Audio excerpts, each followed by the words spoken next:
पिछले रविवार मैंने आपके साथ 3 शक्तिशाली शब्द साझा किए जो आपके जीवन को बदल देंगे, जिसने मेरी जिंदगी बदल दी है और वे मेरे जीवन को बदलते रहेंगे। इसके साथ रहो। कुछ भी जीतने के लिए, कुछ भी सफल होने के लिए, कुछ भी इसके साथ रहता है। इसके साथ रहो। कोई फर्क नहीं पड़ता कि आप किस माध्यम से जा रहे हैं, इसके साथ रहें। अपने विश्वास के साथ बने रहें। चर्च में रहो, प्यार में रहो, परमात्मा की उपस्थिति में रहो, परमात्मा पर भरोसा रखने में रहो, अपने परिवार में रहें। भगवान पर विश्वास करो। सफलताओं के लिए इससे कोई फर्क नहीं पड़ता कि आप इसके साथ रहकर क्या कर रहे हैं। और उसी तरह मैं आज आपके साथ 2 शब्द साझा करना चाहता हूं, जैसा कि मैंने पिछले रविवार को आपके साथ साझा किया था। आज मेरे पास आपके लिए 2 शब्द हैं, और उन 2 शब्दों का वर्णन करने और उन 2 शब्दों की व्याख्या करने के लिए कई शब्द, और मुझे वास्तव में इन 2 शब्दों से प्यार है, और मुझे आशा है कि यह आपके साथ चिपक जाता है, क्योंकि इसके साथ रहना आपके साथ अटक गया और आपके साथ रहना और आपके साथ रहना जारी रखेगा। लेकिन उन 2 शब्दों पर प्रेस ऑन, मुश्किल समय में प्रेस ऑन है। गुड टाइम्स में प्रेस ऑन करें, बुरे समय में प्रेस ऑन करें, परेशान समय में दबाएं, जब आपको हार मानने का मन हो तो दबाएं। यह वास्तव में इसके साथ रहने के समान है। लेकिन पिछले कई दिनों में ये दोनों शब्द मेरे दिल पर बहुत प्रभावित हुए थे और मैं उन्हें आपके साथ साझा करना चाहता था। और मैं आपके साथ एक उद्धरण साझा करना चाहता हूं और फिर मैं ल्यूक में अपने पहले शास्त्र की ओर मुड़ूंगा, लेकिन मैं केल्विन कूलिज के इस उद्धरण के साथ शुरू करना चाहता हूं, जो संयुक्त राज्य अमेरिका के राष्ट्रपतियों में से एक है, पूरी तरह से दृढ़ता की अवधारणा को दर्शाता है, या दबाने पर। और उन्होंने कहा कि दुनिया में कुछ भी दृढ़ता की जगह नहीं ले सकता। दुनिया में कुछ भी नहीं दृढ़ता की जगह ले सकता है। उन्होंने कहा टैलेंट नहीं होगा। प्रतिभा वाले असफल पुरुषों की तुलना में कुछ भी आम नहीं है। जीनियस अप्रतिबंधित जीनियस के लिए दृढ़ता की जगह नहीं लेगा, लगभग एक कहावत है। उन्होंने कहा कि शिक्षा दुनिया के लिए दृढ़ता का स्थान नहीं लेगी, शिक्षित अपविदों से भरा हुआ है। दृढ़ता से उन्होंने कहा, और अकेले दृढ़ संकल्प सर्वशक्तिमान हैं। वे सबसे बड़ी शक्ति रखते हैं। नारा प्रेस ऑन, उन्होंने कहा, हल हो गया है और हमेशा मानव जाति की समस्याओं को हल करेगा। मुझे उन शब्दों को पसंद है जो उन्होंने अंत में कहा था। स्लोगन प्रेस, उन्होंने कहा कि हल हो गया है और हमेशा मानव जाति की समस्याओं का समाधान करेगा। यदि वे शब्द सत्य हैं, जिन्हें मैं जानता हूं कि वे सत्य हैं, फिर मेरा मानना है कि जो भी समस्या है आप अभी सामना कर रहे हैं, उन्हीं 2 शब्दों के साथ हल किया जा सकता है, दबाएं। जब आपको लगता है कि प्रेस को छोड़ देना है, जब आपको लगता है कि भगवान ने त्याग दिया है, तो आप इस पर दबाव डालते हैं क्योंकि वो आपको कभी नहीं छोड़ेगा या आपको त्याग नहीं देगा। जब आप ऐसा महसूस नहीं करते कि शास्त्र काम कर रहा है, तो दबाएं। यह काम कर रहा है। यह सिर्फ सतह के नीचे काम कर रहा है। यह नीचे काम कर रहा है और यह अदृश्य दुनिया में पारित होने वाला है। पर दबाएं। आप जानते हैं, लूका अध्याय 11 में पद 5 में एक शक्तिशाली कहानी शुरू होती है, और मैं इसे नए किंग जेम्स और फिर लिविंग ट्रांसलेशन से पढ़ूंगा। यीशु ने अपने चेलों से कहा, तुम में से कौन होगा, और उन लोगों से जो पीछे हो रहे थे, तुम में से कौन एक मित्र होगा और आधी रात को उसके पास जाकर मित्र कहेगा, लूका 11 पद 5 में मुझे 3 रोटियां दे दो, क्योंकि मेरा एक मित्र अपनी यात्रा पर मेरे पास आया है और मेरे पास कुछ नहीं है उसके आगे रखने के लिए, मेरे पास उसे खिलाने के लिए कोई भोजन नहीं है। और वो भीतर से जवाब देगा और कहेगा कि मुझे परेशान मत करो क्योंकि दरवाज़ा बंद है और मेरे बच्चे मेरे साथ बिस्तर पर हैं। मैं उठ नहीं सकता और तुम्हें कुछ भी नहीं दे सकता। मैं तुमसे कहता हूँ, यीशु कहता है, यद्यपि वो नहीं उठेगा और उसे नहीं देगा क्योंकि वो उसका मित्र है, फिर भी उसकी दृढ़ता के कारण वह उठेगा और उसे जितना चाहिए उतना देगा। इसलिए मांगते रहें और खटखटाते रहें और देखें कि वो क्या कहता है, और यह आपके लिए खोला जाएगा। कहते हैं, पूछो और इसे तलाश दिया जाएगा और आप दस्तक पाएंगे और यह आपके लिए खुला रहेगा। और शाब्दिक अनुवाद, पूछते रहो, खोजते रहो, खटखटाते रहो और यह तुम्हारे लिए खुला रहेगा। खैर, शक्तिशाली जो शास्त्र का इतना शक्तिशाली मार्ग है, और यह आज सुबह जो मैं देने जा रहा हूँ उससे कहीं अधिक योग्य है, लेकिन मैं इसे दिखाना चाहता हूँ। मैं इस पद का एक हिस्सा तुम्हें न्यू लिविंग ट्रांसलेशन में दिखाना चाहता हूँ, विशेषकर पद 6 के साथ।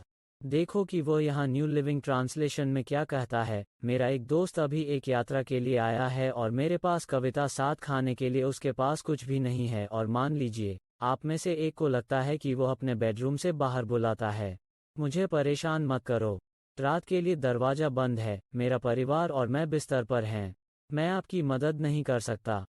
मैं आपकी मदद नहीं कर सकता। उन्होंने कहा, लेकिन मैं आपको यह बताता हूँ कि हालांकि वो अपनी दोस्ती के लिए ऐसा नहीं करेंगे। यदि आप लंबे समय तक दस्तक देते रहते हैं, तो वो उठ जाएगा और आपकी बेशर्म दृढ़ता के कारण आपको जो कुछ भी चाहिए वो आपको देगा।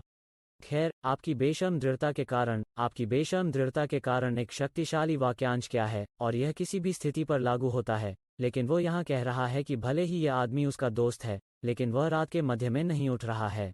वो दोस्ती से खुद को असुविधा नहीं दे रहा है, लेकिन वो खुद को आदमी की बेशर्म दृढ़ता से बाहर करने जा रहा है। इसका मतलब है कि मैं बिना शर्म के पूछ रहा हूँ। इसका मतलब है, मैं पूछने में शर्मिंदा नहीं हूँ। मैं पूछने से नहीं डरता। मुझे नहीं लगता मैं पूछने के लायक नहीं हूँ। मैं बेशर्म हूँ। ऐसा कोई कारण नहीं है कि मैं अपने आगंतुकों को खिलाने की अनुमति देने जा रहा हूँ। मैं उन्हें भूखा नहीं होने दूंगा। मैं उन्हें आने नहीं देने जा रहा हूँ, मुझसे मिलने जा रहा हूँ और उनके लिए कुछ नहीं हूँ। और इसलिए मैं बेशर्म हूँ। वो कहता है, इसलिए जीवन में किसी भी चीज़ में, हमें किसी भी चीज़ के बारे में भगवान के पास जाने के लिए शर्मिंदा नहीं होना चाहिए। 2 बार भगवान के पास जाने में शर्मिंदा न हो। 3 बार भगवान के पास जाने में शर्मिंदा न हो।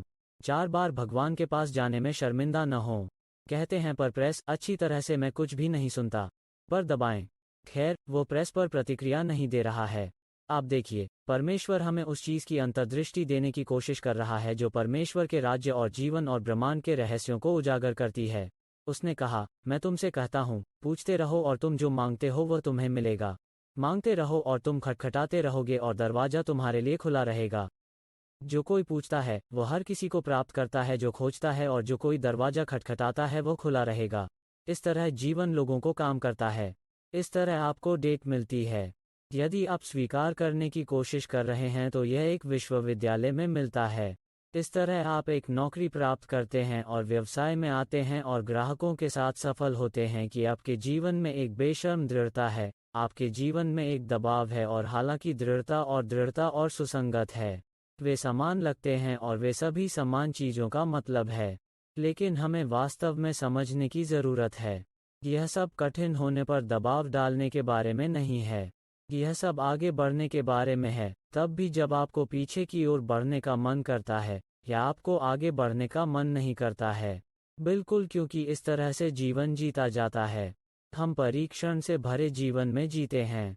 हम क्लेश से भरे जीवन में रहते हैं और इसके माध्यम से जिस तरह से रुकना नहीं है और इसे आप पर रोल करने देना है, जिस तरह से इसके माध्यम से प्रेस करना है, इसके माध्यम से आगे बढ़ने का तरीका है। उन्होंने कहा कि कोई व्यक्ति सोमवार की रात फुटबॉल खेल की घोषणा कर रहा था। साल पहले जब वाल्टर पेटन शिकागो बियर के साथ था, तो सबसे बड़ी दौड़ वापस आ रही थी और उन्होंने कहा था कि उनके करियर के अंत में, कि उनकी दौड़ती यार्डेज 9 मील तक जमा हो गई थी यार्डेज और अपने करियर पर दौड़ते हुए। और इसलिए एक महान एनएफएल करियर, या इसे इस संदर्भ में रखने के लिए कि हम एक व्यक्ति के लिए एक फुटबॉल खेल में 100 गज की दूरी पर दौड़ने के लिए समझ सकते हैं, अद्भुत है। एक सीजन में 1000 गज की दूरी अद्भुत है। लेकिन एक करियर में 9 मील की दूरी तय करने के लिए, जो हजारों और हजारों है, 5 से 45,000 फीट या ऐसा कुछ है, एक करियर में उस दूर तक पहुंचने के लिए और नीचे खटखटाया जा सकता है, किसी ने कहा, और उसे हर 4 गज की दूरी पर गिरा दिया गया। तो हमें ये 9 मिले, हालांकि कई हजार गज की दूरी पर और दस्तक दी जा रही थी। हर 4 कदम, हर 4 गज की दूरी पर, हर कुछ फीट, उसे खटखटाया जा रहा है और उसे दाईं ओर खटखटाया जा रहा है, गेंद के साथ दौड़ने की शुरुआत में, और फिर उसे 4 गज के अंत तक खटखटाया जाता है और कई बार खटखटाया जाता है और अभी भी एक करियर में 9 मील की दूरी पर जाता है। यह एक विस्मित है और यह एक अद्भुत आंकड़ा है, और शायद यह सबसे अच्छा चित्रण नहीं है, लेकिन मुझे आशा है कि आप इसे समझेंगे। कम से कम इसे समझाने का मेरा अयोग्य तरीका है, लेकिन यह सिर्फ आगे बढ़ते रहना है, भले ही आप नीचे खटखटाए जाएं, भले ही आप आगे बढ़ने के लिए नीचे खटखटाए जाएं, भले ही आप आगे बढ़ने के लिए खटखटाए जाएं, हालांकि यह आपको कहीं भी नहीं मिल रहा है अभी। स्पष्ट रूप से हमारे जीवन में समायोजन करने की आवश्यकता है, जहां हम मध्य पाठ्यक्रम समायोजन करते हैं, अगर हम गलत दरवाजों पर दस्तक दे रहे हैं। लेकिन बात यह है कि यदि आप दस्तक देते रहते हैं, तो आप अंततः सही दरवाजे पर दस्तक देंगे। यदि आप बाहर आए, यदि आप पूछते रहते हैं, तो आप अंततः सही प्रश्न पूछेंगे। यदि आप तलाश करते तो आपको अंततः सही चीजें मिलेंगी। और इसलिए मुझे लगता है कि दबाने की यह अवधारणा कुछ ऐसी है जिसे मैं अपने जीवन में प्रवेश करना चाहता हूँ, और मैं चाहता हूँ कि यह आपके लिए भी अनुमति दे। लूका अध्याय 21 श्लोक 19 में यीशु ने कहा, आपके धैर्य से, आप अपनी आत्माओं को अपने धैर्य से अपने पास रखेंगे। आप अपनी आत्माओं को अपने पास रखेंगे। यह उद्धार के बारे में नहीं है, लेकिन वहाँ धैर्य शब्द धीरज शब्द है, या दृढ़ता शब्द है। आपकी दृढ़ता से आप अपनी आत्माओं को धारण करेंगे। इसका मतलब है कि आपके पास अपने जीवन का नियंत्रण होगा। दृढ़ता के माध्यम से, धैर्य के माध्यम से आप अपने जीवन पर नियंत्रण रखेंगे। अपनी आत्मा को रखने का मतलब है कि समय के पास नहीं है, समस्याएं इसके पास नहीं हैं, लोगों के पास यह नहीं है, राक्षसों के पास यह नहीं है। आपकी आत्मा के पास आप क्या हैं? आप धैर्य के माध्यम से अपनी आत्मा को धारण करते हैं। आप अपने आप को अपने पास रखते हैं। यह कितना शानदार है! यदि आप एक ऐसा जीवन जी रहे हैं जहां कोई भी कुछ नहीं करता है, तो कभी भी आपकी भावनाओं को नियंत्रित नहीं कर सकता। कोई भी कभी भी आपको हेरफेर नहीं कर सकता है। कोई भी ऐसा कुछ भी नहीं कर सकता है जो आपको कभी महसूस कर सकता है कि आपको कुछ करना है, किसी के हेरफेर या नियंत्रण से बाध्य महसूस करना है। अपनी आत्मा को धारण करने में सक्षम होना कितना महान है, और आपके पास धैर्य है, और आप धीरज रखते हैं, और आप इसमें तब तक बने रहते हैं जब तक आप अपनी विजय का फल नहीं देखते। यीशु ने हमारी विजय के लिए भुगतान किया, लेकिन भगवान चाहते हैं कि हम अपनी विजय के फल देखें, और यह कठिन समय को सहन करने, कठिन लोगों को सहन करने, एक कठिन अतीत को सहन करने के माध्यम से होता है। वे 3 चीजें वास्तव में वही हैं जिन्हें हमें सहन करने की आवश्यकता है, और हमें वास्तव में दृढ़ रहने की आवश्यकता है। हमें कठिन समय पर दृढ़ रहने की जरूरत है। हमें कठिन लोगों पर दृढ़ रहने की जरूरत है। जब आप दृढ़ रहते हैं, जब हम एक कठिन अतीत का सामना कर रहे होते हैं, हम सभी का एक अतीत है जो मुश्किल था।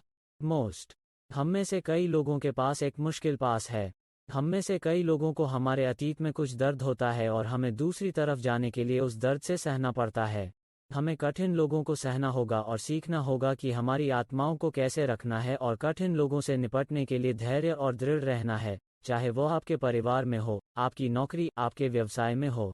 हम सभी के जीवन में मुश्किल लोग होने जा रहे हैं, और हमें उन रिश्तों के माध्यम से सहने की जरूरत है। यह मुश्किल है। हार मत मानो, मत छोड़ो।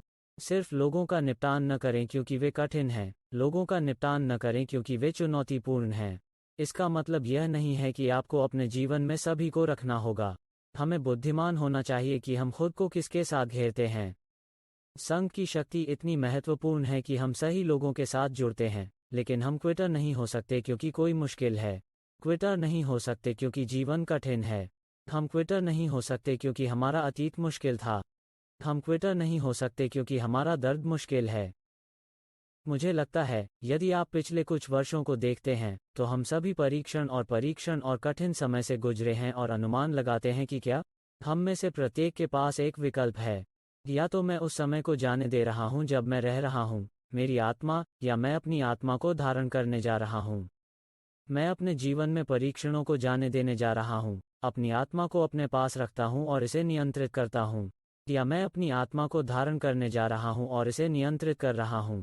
हम भी जा रहे हैं। हम या तो उन लोगों को अनुमति देने जा रहे हैं जो हमें अपनी आत्मा को नियंत्रित करने और हमारी आत्मा को नियंत्रित करने के लिए जीवन में कठिनाई देते हैं, या मैं जा रहा हूं, हम अपनी आत्माओं को रखने जा रहे हैं। मुझे उम्मीद है कि यह आपके साथ प्रतिध्वनित होगा जैसा कि यह मुझे करता है। ग्रीक भाषा में धीरज शब्द यपोमोनी शब्द है, जो यीशु यहाँ लूका 21:19 में आपके रोगियों द्वारा उपयोग करता है, या आपके धीरज से आपकी आत्मा को धारण करता है। इसका मतलब नीचे रहना है। इसका मतलब है कि जब आप दुख, प्रतिकूलताओं, उत्पीड़न, विश्वास में उकसावे और चीज़ों या परिस्थितियों के प्रति धैर्य के अधीन हो तब भी बने रहना। जब यीशु यहाँ जो यीशु का अर्थ दे रहा है, वो यह है कि जीवन में चीज़ें कठिन होने वाली हैं, है ना? और जीवन हमेशा मीठा नहीं होने वाला है। जीवन हमेशा आसान नहीं होने वाला है। लेकिन यीशु कहते हैं कि दौड़ चलाने और दौड़ जीतने का रहस्य धीरज है। हार न माने, अपने विश्वास को छोड़ न दें, अपने परिवार को छोड़ न दें, लोगों को हार न माने। वे कहते हैं कि साल पहले के महान प्रार्थना योद्धाओं में से एक, जॉर्ज मुएलर, एक महान प्रार्थना योद्धा और एक प्रचारक थे, और उन्होंने कहा कि उनके 5 दोस्त थे जिन्हें वो एक जवान आदमी के रूप में जानता था, लेकिन उनमें से कोई भी बचाया नहीं गया था। इसलिए उसने हर दिन उनके लिए प्रार्थना की। उन्होंने कहा कि लगभग 5 साल बाद उनके कहने के बाद पहला व्यक्ति बचाया गया, 10 के बाद दूसरा बचाया गया और तीसरा बचाया गया। 20 साल बाद चौथा व्यक्ति बच गया, कुछ ऐसा ही, लेकिन 5वां वाला यह उनकी मृत्यु के ठीक होने तक नहीं था। और उसने इस आदमी के लिए लगभग 50 साल तक प्रार्थना की थी। और अंत में वह 5वां आदमी बच गया। क्योंकि जॉर्ज मुलर प्रार्थना में बने रहे। वो पूछता रहा, वो खटखटाता रहा, यीशु, इस आदमी को बचाओ। यीशु ने इस आदमी को बचाया। अगर हम अभी रुक गए तो क्या होगा? और हमने अपने जीवन के लोगों के बारे में सोचा कि हमें यकीन नहीं है कि वे स्वर्ग जा रहे हैं। और क्या होगा अगर हम एक पल के लिए रुकें और हम प्रार्थना करने को तैयार थे और रुको नहीं, प्रार्थना करते हैं। हर दिन उनके लिए प्रार्थना करो जब तक कि वे बचाए न जाएं। क्या आपके पास एक प्रियजन है? मैंने उन लोगों से प्यार किया है जिन्हें मैं सुरक्षित होने पर विश्वास कर रहा हूँ। आइए हम अभी एक साथ प्रार्थना करें उन परिवार के सदस्यों के लिए। वे प्रियजन, पिताजी, हम आपको धन्यवाद देते हैं कि आपने कहा कि हम यीशु के नाम में कुछ भी पूछ सकते हैं। इसलिए हम अपने प्रियजनों की आत्माओं के लिए पूछ रहे हैं। हम अपने प्रियजनों के उद्धार, उनकी आत्मा को बचाए जाने, फिर से जन्म लेने, सही व्यक्ति को उनके मार्ग को पार करने के लिए भेजने के लिए कह रहे हैं।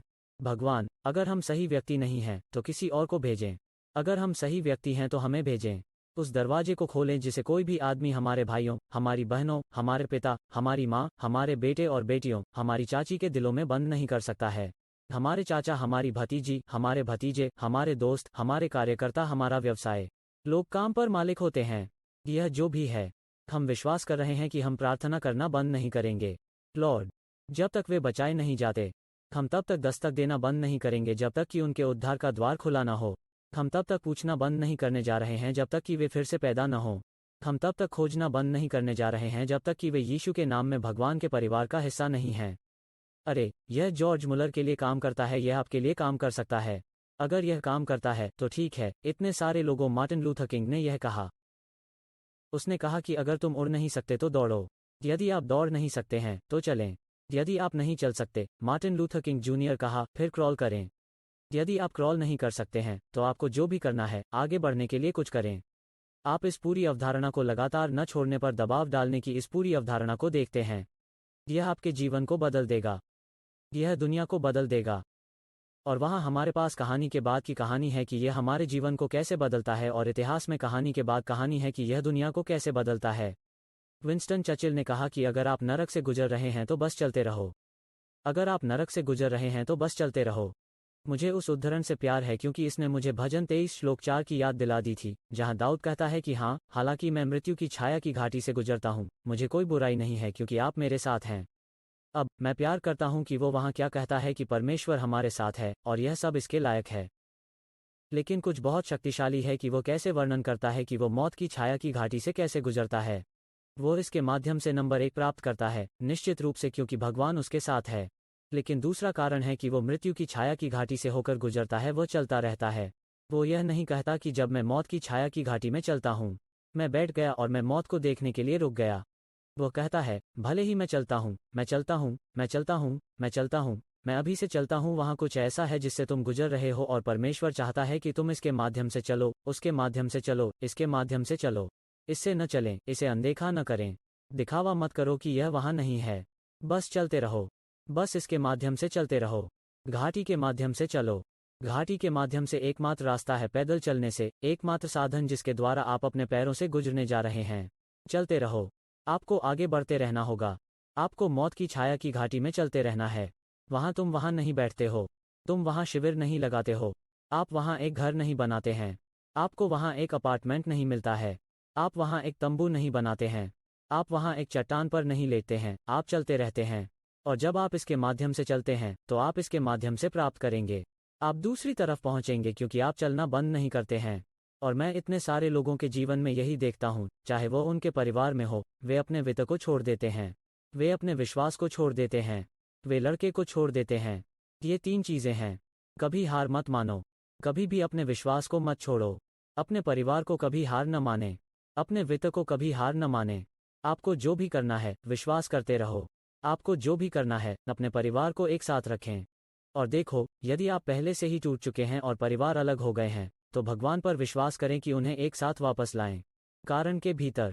जाहिर है, अगर कोई तलाकशुदा है और उसके बाद 2 या 3 अन्य लोगों से शादी कर लेता है, तो बस उन्हें रहने दो। लेकिन भगवान पर विश्वास करो कि आपके बच्चे आपसे अलग नहीं होने वाले हैं, कि आपके माता पिता आपसे अलग नहीं होने वाले हैं। कि आप उन प्रियजनों के साथ संबंध बना सकते हैं जो आपके जीवन में हैं, जो आपके लिए स्वस्थ हैं। इसके साथ रहो, इसके साथ रहो। अपने परिवार को मत छोड़ो। हर किसी के लिए कठिन समय होता है। कठिन समय कभी अंतिम नहीं, लेकिन कठिन लोग करते हैं। कठिन समय कभी भी इतना महत्वपूर्ण नहीं है कि उस पर पकड़ बनाए रखें, लेकिन कठिन लोग करते हैं। देखो, समय प्रबल होने वाला है या आप प्रबल होने जा रहे हैं। और आप जानते हैं कि क्या है?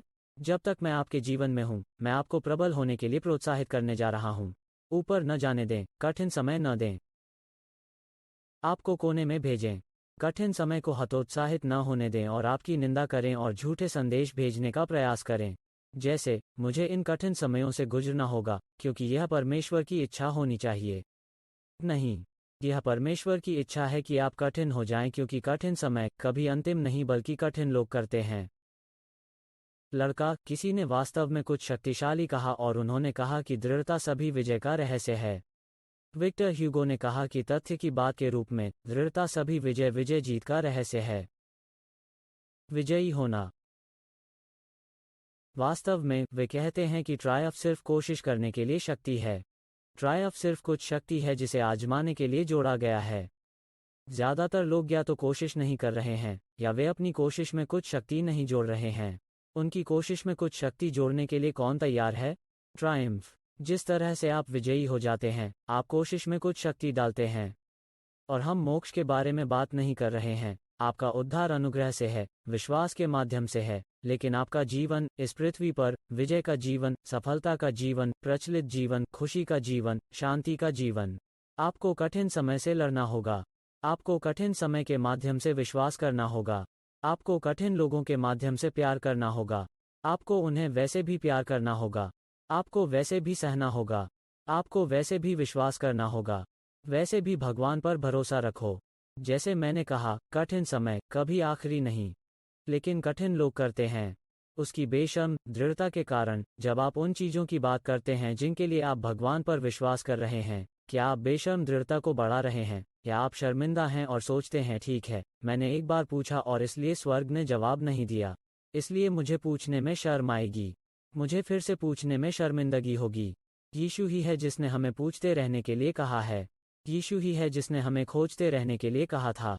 यीशु वो है जिसने हमें खटखटाते रहने के लिए कहा था और दरवाज़ा हमारे लिए खुला होने वाला है। लड़का, अगर आप आज इस सेवा से दूर चले जाओ, जहां से तुम देख रहे हो, इस प्रेस के साथ चले जाओ, इसके साथ चले जाओ। पूछते रहो, खटखटाते रहो, तलाश करते रहो। इस तरह की दृढ़ता के बारे में कुछ बहुत शक्तिशाली है। यह जानने के बारे में कुछ बहुत ही मुक्ति है कि जब आप एक कठिन समय का सामना करते हैं, तो दूसरों ने इसका सामना किया है और इसके माध्यम से बनाया है। दूसरे चलते रहे, तुम भी चलते रहो। आप जानते हैं, विल्मा को जीवन में ज्यादा शुरुआत नहीं मिली थी। उसके पास पोलियो था और उसका बायां पैर टेढ़ा था और उसका पैर अंदर की ओर मुड़ गया था, इसलिए उसे लेग ब्रेसेस पहनना पड़ा। हो सकता है कि आप में से कई लोगों ने इस महान महिला के बारे में सुना हो। 7 साल की दर्दनाक चिकित्सा के बाद वो अपने ब्रेसेस के बिना चल सकती थी। 12 साल की उम्र में विल्मा ने लड़कियों की बास्केटबॉल टीम के लिए कोशिश की, लेकिन इसे नहीं बनाया। निर्धारित, उसने हर दिन एक प्रेमिका और 2 लड़कों के साथ अभ्यास किया। अगले साल उसने टीम बनाई। जब एक कॉलेज ट्रैक कोच ने उसे एक खेल के दौरान देखा, तो उसने उसे धावक के रूप में प्रशिक्षित करने की बात की। 14 साल की उम्र तक वह संयुक्त राज्य अमेरिका में सबसे तेज धावकों से आगे निकल गई थी। 1956 में विल्मा ने अमेरिकी ओलंपिक टीम, लेकिन उन्होंने बहुत अच्छा प्रदर्शन नहीं। वास्तव में उसे कड़वी निराशा का सामना करना पड़ा, लेकिन हार मानने और छोड़ने के बजाय इसने उन्हें रोम में 1960 ओलंपिक के लिए कड़ी मेहनत करने के लिए प्रेरित किया। और जैसा कि आप जानते हैं, विल्मा रुडोल्फ ने उस समय सबसे अधिक 3 स्वर्ण पदक जीते थे, जिसे किसी भी महिला ने कभी जीता था। वो कौन सी कहानी है? दबाने पर बेशर्म दृढ़ता की कहानी क्या है? यह दृढ़ता की कहानी क्या है? या इस विश्व परिवर्तक के बारे में कैसे? वो 22 साल की उम्र में कारोबार में असफल रहे। वो विधायिका के लिए दौड़ा और 23 साल की उम्र में पराजित हो गया। वह उम्र में फिर से व्यापार में असफल रहा। 24 साल की उम्र में विधायिका के लिए चुने गए। 26 साल की उम्र में उनकी जाने-मन की मृत्यु हो गई। 27 साल की उम्र में उनका नर्वस ब्रेकडाउन था। वो 29 साल की उम्र में कांग्रेस के स्पीकर के रूप में पराजित हुए, कांग्रेस के निर्वाचक के लिए हार गए। 31 साल की उम्र में 34 साल की उम्र में कांग्रेस के लिए हार गए। 37 साल की उम्र में कांग्रेस के लिए चुने गए। 39 साल की उम्र में कांग्रेस के लिए हार गए। वर्ष की आयु में सीनेट के लिए पराजित। 46 वर्ष की आयु में उपराष्ट्रपति के लिए पराजित। 49 वर्ष की आयु में सीनेट के लिए पराजित, लेकिन 51 साल की उम्र में संयुक्त राज्य अमेरिका के राष्ट्रपति चुने गए। वह कौन थे? Abraham Lincoln. इसके अलावा और कोई नहीं। बाद में द प्रोक्लेमेशन के लेखक कौन होंगे? क्यों कर? वो सफलता कैसे हुई? ऐसा इसलिए है क्योंकि किसी ने किसी को दबाया था। किसी ने हार नहीं मानी। किसी ने जवाब के लिए नहीं लिया। जवाब के लिए नहीं लिया। पहचान के रूप में विफलता के बजाय विफलता को अवसर के रूप में देखा। उन्होंने विफलता को एक पहचान के रूप में विफलता के बजाय एक अवसर के रूप में देखा। यदि आप अपने आप को एक विफलता के रूप में पहचानना बंद कर देंगे और केवल असफलता का एहसास सफलता का एक हिस्सा है जो कभी कभी विफल हो जाता है और गिरना होता है कि आप वहां कैसे पहुंचते हैं। और यह तब तक ठीक है जब तक आप सीखते हैं कि पीछे की ओर की बजाय आगे कैसे असफल होना है। आप जिस चीज़ में असफल रहे उससे कुछ सीखें। अपने जीवन में जो काम नहीं किया है उससे कुछ सीखें। देरी के समय के दौरान कुछ सीखें। उस समय के बीच आप भगवान से पूछते हैं और समय के बीच यह दिखाई देता है। आप उस समय भगवान से पूछते हैं, यह प्रिय को दिखाता है। सुनो, भगवान प्रार्थना का जवाब देते हैं और उनकी प्रतिज्ञाओं का जवाब हमेशा हाँ होता है। तो क्या नहीं है? हमारे जीवन में दिखाई देने वाली प्रार्थनाओं के जवाब को क्या रोक रहा है? ऐसा इसलिए है क्योंकि हम हार मान लेते हैं, क्योंकि हम पूछते हैं और हमें कोई जवाब नहीं मिलता है, इसलिए हम अब और नहीं पूछते हैं। शर्म आती है, हमें शर्मिंदा करती है, और शर्म हमें वापस धकेलती है जहां हम पूछने के लिए तैयार नहीं हैं। लेकिन अगर आप पूछते रहेंगे तो आप प्राप्त करेंगे। यदि आप खोजते रहेंगे तो आप पाएंगे। यदि आप खटखटाते रहेंगे तो दरवाजा आपके लिए खोला जाएगा। यह दबाने की सुंदरता है। यह काम करता है। यह दबाने की सुंदरता है। मुझे नहीं पता कि भगवान के ब्रह्मांड को इस तरह से क्यों स्थापित किया गया है। शायद इसलिए कि ब्रह्मांड को आपको विकसित करने की आवश्यकता है, और आपको कुछ चरित्र विकसित करने और कुछ पालन विकसित करने के लिए कुछ दृढ़ता विकसित करने की आवश्यकता है, ताकि आप इतनी आसानी से हार न माने कि चीज़ें पैसे नहीं देती हैं, आपके हाथों में नहीं आती हैं और आप इसे खो देते हैं, लेकिन आप सीखते हैं कि इसका उपयोग कैसे करें और आप दृढ़ रहें। मैंने आपको पिछली बार कुछ बताया था, लेकिन उन्होंने एक अध्ययन किया, करोड़पति पर अब तक का सबसे बड़ा अध्ययन। सभी लोगों में से 80 से 90% लोग जो करोड़पति थे। यह कड़ी मेहनत थी। औसतन 28 साल पहले वे एक करोड़पति बनने से पहले 90% 80 से 90% लोगों ने बेतरतीब ढंग से शोध किया ताकि इसमें कुछ मतलब हो। इसने एक पैटर्न का खुलासा किया। उनमें से 80 से 90% उन परिवारों से आए थे जो मध्यम वर्ग के परिवार थे या मध्यम वर्ग के परिवारों से कम थे, और वे कड़ी मेहनत के माध्यम से, दृढ़ता के माध्यम से, दबाने के माध्यम से करोड़पति बन गए। तो क्या यह हमारा विश्वास करने के लिए दबाव डाल रहा है? हमारे उपचार के लिए, हम प्रार्थना की अभिव्यक्ति के लिए विश्वास करने के लिए दबाव डाल रहे हैं। हम प्रार्थना करते हैं, हम यह मानने के लिए दबाव डाल रहे हैं कि हम उस व्यक्ति को खोजने जा रहे हैं जिसे हम अपने जीवन में एक साथी के रूप में चाहते हैं। हम उस व्यवसाय को शुरू करने जा रहे हैं जिसका हमने हमेशा सपना देखा है। हमें वहां क्या मिलेगा? यह दबाव डाल रहा है, यह वैसे भी विश्वास कर रहा है। तो क्या इसका आपके विश्वास से कोई लेना देना है? चाहे इसका आपके वित्त से कोई लेना देना हो, चाहे उसका आपके परिवार के साथ संबंध हो। यह प्रेस ऑन है। रहस्य दबा रहा है, दबा रहा है, दबा रहा है। मुझे दबाने की अवधारणा पसंद है। यह प्रेस ऑन के दोहरे अर्थ की तरह है। आगे बढ़ने का मतलब है, इससे कोई फर्क नहीं पड़ता कि आपके खिलाफ क्या आता है, और दबाएं। ऑन बटन दबाएं। शुरू करने का मतलब भी है। ऑन बटन दबाने के बारे में कुछ है, शुरू करने के बारे में कुछ है। ज़्यादातर असफलता इसलिए है क्योंकि लोग कभी शुरू नहीं होते हैं। अधिकांश असफलता इसलिए है क्योंकि लोग कभी भी कोशिश भी नहीं करते हैं, और इसीलिए चाहे वो व्यवसाय में हो, एक नई नौकरी में हो, वित्त में, विश्वास में हो, और उस चीज़ के लिए परमेश्वर पर विश्वास करना जिसके लिए आपने कभी परमेश्वर पर विश्वास नहीं किया था। हो सकता है कि आप बड़े हो गए हों और आपने कभी नहीं सुना कि बाइबल में आपके स्वास्थ्य के बारे में वादे हैं, बाइबल में आपके वित्त के बारे में वादे हैं, आपके परिवार के बारे में बाइबल में दिए गए वादे हैं। उन सभी को बचाया जा रहा है। आपकी बाइबल में प्रतिज्ञाएं हैं, सफल होते हुए और हर परिस्थिति के लिए पर्याप्त होते हैं। परमेश्वर के वचन में प्रतिज्ञाएं हैं, और शायद आप उन चीज़ों को जाने बिना बड़े हो गए हैं। हो सकता है कि तुम सिर्फ जानते हो कि मोक्ष ही एकमात्र वादा था जिसकी गारंटी दी गई थी, लेकिन परमेश्वर के वचन में कई अन्य प्रतिज्ञाएं हैं और उन वादों को सीखने और उन वादों का अनुभव करने के लिए आगे बढ़ने में देर नहीं हुई है। इतने सारे लोग, वे सिर्फ अभिव्यक्ति से पहले हार मान लेते हैं, और जैसा कि मैंने पिछली बार आपके साथ साझा किया था, चीनी बांस का पेड़ 4 साल तक नहीं उगता है जब इसे लगाया जाता है और खेती की जाती है और पानी पिलाया जाता है और सूरज की ज़रूरत होती है। 4 साल बाद अभी भी ज़मीन से ऊपर नहीं उगाया गया है, लेकिन 5वें वर्ष में यह 6 सप्ताह के भीतर 80 फीट बढ़ता है। यह कैसे संभव है? क्योंकि इसी तरह से परमेश्वर ने जीवन की रचना की, इसी तरह भगवान ने ब्रह्मांड की रचना की। चीज़ें धीरे धीरे बढ़ती हैं। आप रातों रात अमीर नहीं बनते, आप धीरे धीरे अमीर बन सकते हैं, और मेरा मतलब लालच के अर्थ में अमीर नहीं है। सुनो, जिन लोगों को हम अतीत में हैं, मैं बात कर रहा हूँ, यदि आप धन जमा करना चाहते हैं तो आप इसे धीरे धीरे जल्दी नहीं करते हैं। यह रातों रात नहीं होता है। रातों रात कुछ भी नहीं होता है, सिवाय इसके कि आपको रात भर कुछ आराम करना पड़ता है, और बीज थोड़ा थोड़ा करके बढ़ेगा और उस पैटर्न को सीखेगा। सबसे पहले शुरू करें, लेकिन बाइबल में विकास के पैटर्न को भी सीखें। ऐसा नहीं है कि हम वानर से विकसित हुए हैं, ऐसा नहीं है कि हम बंदरों से विकसित हुए हैं। यह उस विकास के बारे में नहीं है जिसके बारे में मैं बात कर रहा हूँ।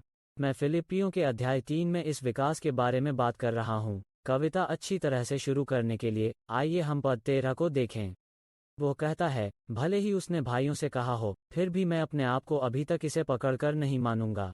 लेकिन एक बात जो मैं करता हूँ, वो भूल जाता है कि पीछे क्या है और आगे क्या झूठ है। मैं मसीह यीशु में भगवान के ऊपर की ओर कॉल के पुरस्कार की ओर दबाता हूँ।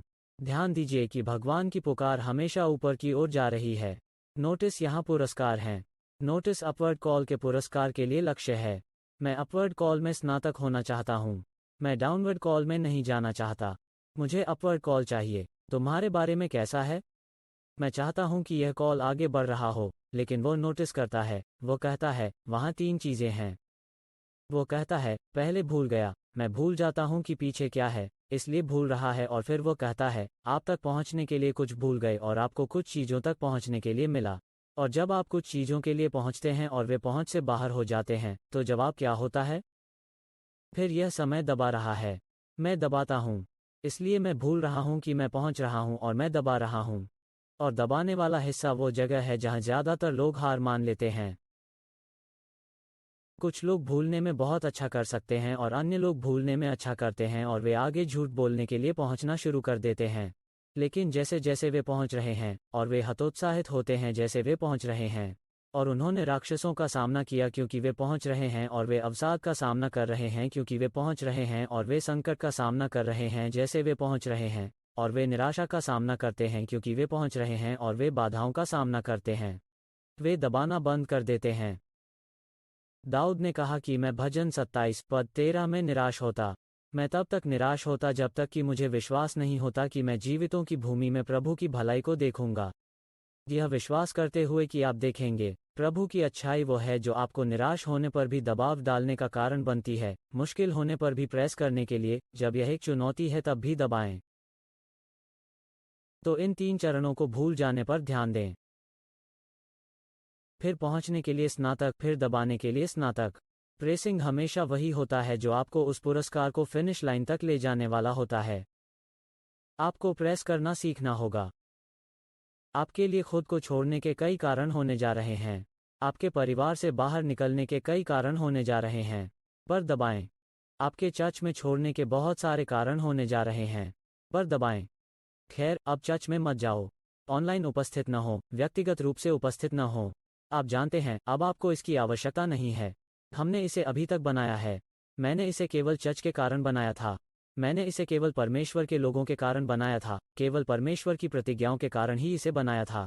मैंने इसे जीवन में अभी तक बनाया है, क्योंकि मैं एक चर्च परिवार का हिस्सा रहा हूँ। Press on, press on. कोई आपको जलाता है, दबाता है। किसी ने तुम्हें घायल कर दिया, दबाओ। आपके बारे में किसी ने झूठ बोला था, आपको धोखा दिया, दबाएं।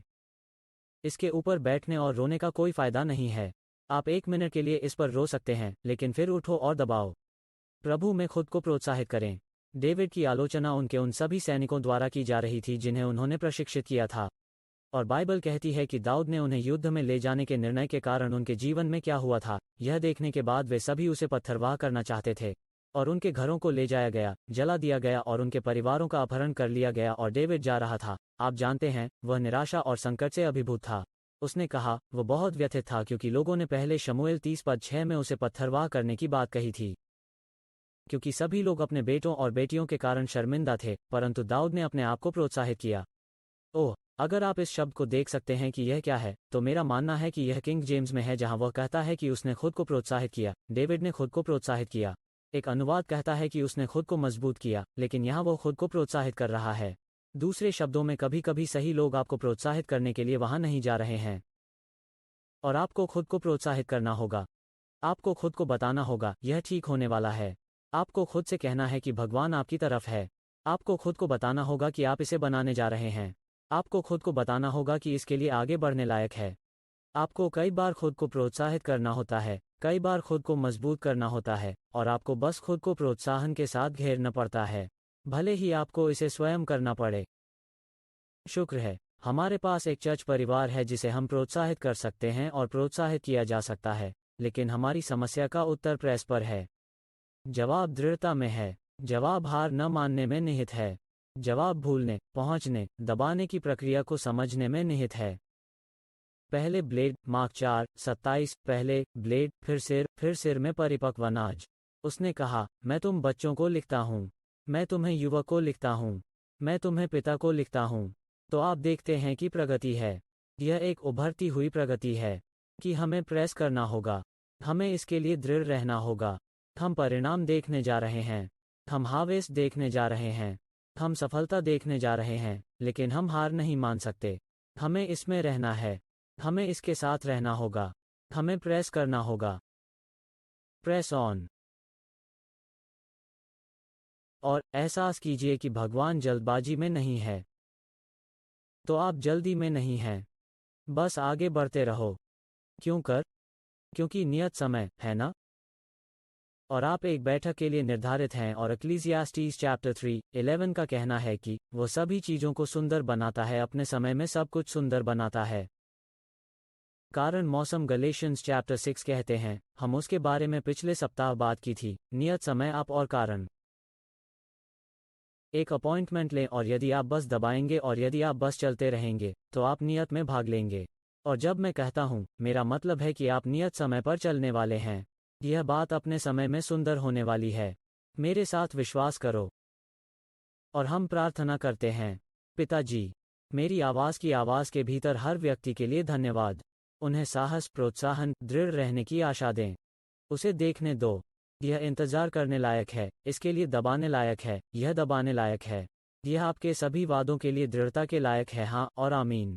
विश्वास और धैर्य के माध्यम से हम इन वादों का अनुभव करते हैं और विरासत में लेते हैं, और हम धीरज के लिए धन्यवाद करते हैं कि आप इसमें बने रहें और अपने प्यार में विश्वास रखें और अपनी भलाई पर विश्वास रखें और अपने वादों पर विश्वास रखें।